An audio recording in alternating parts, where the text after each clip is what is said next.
Hey guys, Tic Tac here. Today I'm going to be talking about the Heroic Brawl and the decks that did best in the Wild Heroic Brawl this last week, and also so that you can actually play it potentially in the next couple of days before it ends on Wednesday. I'm very sorry I haven't been posting lately. I've been very busy IRL. I will be trying to be posting daily, especially since there's probably going to be a patch coming up very soon. At least I hope so. The very first deck I want to talk about, because it's a deck I actually got 12 wins with, is Odin Warrior. There is quite some gameplay on my channel. You can go through my VODs if you're interested in any gameplay on Twitch. The deck is actually quite difficult to play. Like, at first I thought it was going to be straightforward, but the deck has a lot of uh, tricky combos because of From the Depths and Finley, and like, you have to kind of know what your outs are.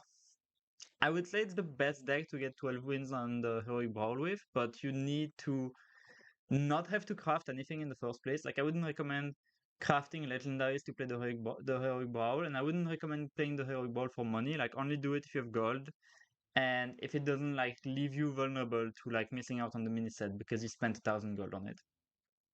So mulligan wise, if you face rogues, you're gonna want Barov because it's literally the best card against rogue. Armor Smith is always a keep in every matchup. Same thing for All You Can Eat, because All You Can Eat Tudors, Skipper, Boar, Finley, and then the mech. And the mech is one of the best cards in the deck, but it's never a keep because you always get it from All You Can Eat.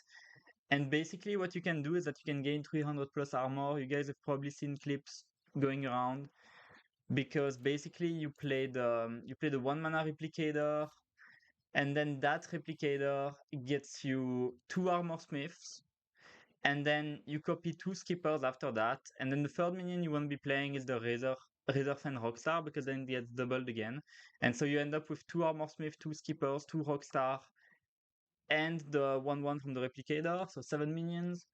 The skipper spins twice, it gives you 14 armor from the armor smiths alone, right? Because you have 2 armor smiths, and then they proc twice, so 24 armor, and then to that 24 armor you add 4 armor because you have 2 rock stars for each proc.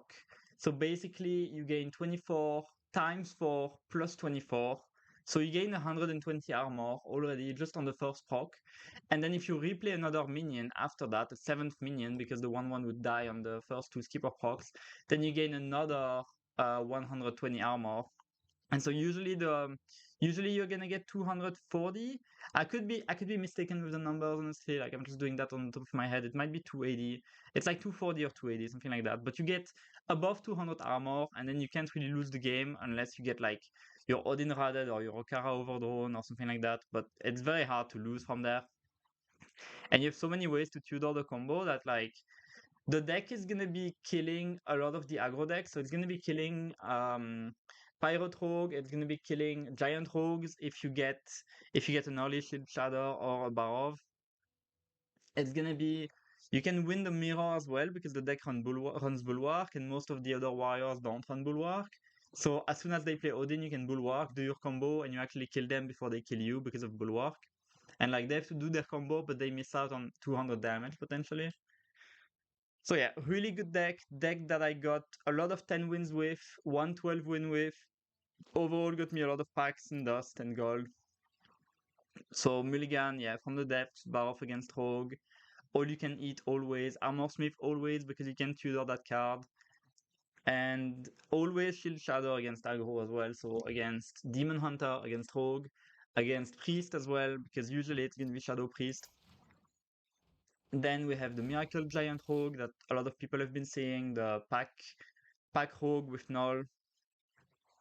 That deck is literally just mulligan for pack and hope you get an early null and then play a million cards later in the game. I'm not sure if this is the right list. I feel like this might not be the right list. Yeah, this is not actually the right list. I think the right list needs to run Zephyrs. But I think I just don't have Zephyrs. Yeah, I'm gonna craft Zephyrs actually. It's fine because I want to play more wild anyways. So yeah, I think this is the right list. Yeah, it has Zephyrs. I guess the guy that did 12 wins with that list didn't have Zephyrs, and so he was running a dig instead. Like, it's completely fine. But you kind of do want Zephyrs for potentially avenging Wrath against Mage, or like Flare against Mage as well, or just extra burn, like you can get Wind Fury on your Giant and stuff like that. Just probably like also a really good deck to get 12 wins with. Didn't really play the deck myself, so like I couldn't say that much about it. Then with Tog Druid, also a deck that got 12 wins from a lot of people. I think it was one of the first 12 wins that Dane got with the deck. The deck is literally just always mulligan for anything but your minions. Like, you keep any hand that's not your minions, and you're good to go. You want to keep, obviously, you want to keep Oaken Summons, you want to keep Psych Melon, and then you just want to get some ramp and potentially like any card that reduces your spells, like Gift, typically Gift, and then Invigorate is good, just gain mana. Biology Project is good. I would keep literally any card that's not minions, basically. Because you just want to go in on turn 4, 3 or 4, do your Dorian, refresh a bunch of mana. Either you draw Ionar with the Cold Tooth Mine, or you instantly have the mana to play Psych Melon, and then you refresh mana with Ionar, play Aviana, play Togwaggle, play Azalina, and then usually they lose the game unless they have lethal on board, which is like really hard if they're not aggro. Then with Svalna Priest, I would actually not recommend that deck, but I kind of wanted to mention it because it's an insanely good deck. Probably the best deck in Wild if played optimally. The only player that can play it optimally though is Maxi, and even Maxi says that he fucks up with the deck a lot. So I would not recommend playing it, but I wanted to mention it because it's also probably the best deck to actually get 12 wins in Heroic Brawl. So if you're a good player, if you're like top 500, top 200, top 100 player, and you feel like playing an APM deck, and you have the gold, and you have the cards in Wild, then I would totally recommend playing it in Wild. Mulligan is just any card that gives you Radiant. So Protocol, Insight, and I think that's kind of it. And then the last deck that I wanted to showcase was Torture Mage. So this is my take on the deck. Maxi got 11 wins with this. I think No Hands got 12 wins with a similar version of this. Xu, who is the main player that played this list, also got 12 wins with it. So that deck though is insanely hard to play. Probably the hardest deck of the 5 to play, but it's very rewarding. The idea is to get Potion of Illusion either from ETC or to get it back from Pupil or Sivara. So then your Potion of Illusion is inside the rommath, so your rommath is infinite. And on top of that, you wanna potentially add either an Alibi, an Ice Block, a Frost Nova, or a Wildfire, or even better, Objection or Light Shows that are inside the ETC.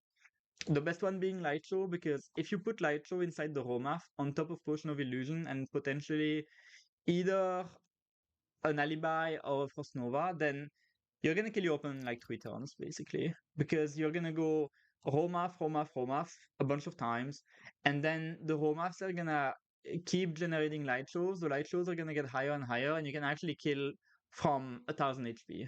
You can kill a warrior that has 1000 HP with that combo very easily. And it doesn't take that much setup.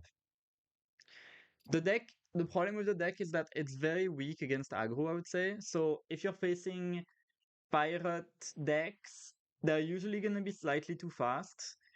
Against Giant Rogue, you're actually not too slow, which is nice. Like Giant Rogue, you can actually get there if you copy Alibis and Novas. The problem is that Ice Block is usually useless because they run Zephrys. So you have to be very careful of that. Like any deck that runs Zephrys, you're not gonna wanna have Ice Block against them. You're gonna wanna copy Novas and Alibis as much as you can. And one nice thing as well is Sleet Skater that combos really well with Alibi. So a lot of the time you're gonna have a Sleet Skater in your hand, and you're gonna be stalling until you get to Alibi plus Sleet Skater, and then get the Alibi into like a Sivara or a Pupil, and you just try to stall as much as you can until you get to the Potion of Illusion from Pupil or Sivara or etc into the rommath that cast Alibi, Nova, Block, and Potion of Illusion. And then once you get to your rommath, you automatically win against almost all matchups, I would say. Some cute cards that are in the deck are Trench Surveyor to get either your audio, another Trench Surveyor, or just be able to target the good cards in your deck. Typically Varden, typically Mesadun or Slitskader, depending on how much time you have. Typically, like volume up as well is very good to target sometimes. If you have a pupil already, you want to be targeting cards like Alibi and Frost Nova. And the Overplanner has the same role in the deck, kinda. The list from Xu was not running Overplanner at the start, and I really think it's a very good card to play in this deck because you want to target very specific cards. So it's kind of like card draw in a way, even though it doesn't draw cards, but like being able to set up your next 3 draws is very important with this deck. And yeah, that's about it. Mulligan wise, you actually just keep early game, so you keep Wildfire. I would keep Audio. You always keep Trench Surveyor as well. You probably keep Enforcer if you have an early spell, so typically Mysteries or Wildfire. And then I wouldn't keep any of the later cards, honestly. Just try to have some sort of early game. You're gonna have to ping a bit in the early game. Oh yeah, Missile is also a good keep against aggro decks. You're gonna have to ping a bit in the early game and try to survive the best you can to get to your powerful late game plays. The deck takes a bit of practice, but it's really, really fun. And I think I'm gonna be playing some of it in normal wild, honestly. Standard has not been the most fun recently, and I'm just waiting for a patch, but wild has been able to make me not lose my mind on ladder because I just haven't played standard. Like I think I was like 150 4 or 5 days ago, and I just haven't played since. I just played Heroic Brawl and I played some Wild Ladder, and that's been really fun. And yeah, thanks a lot for watching as always. I will see you guys in the next video and on my stream tomorrow morning. Bye bye.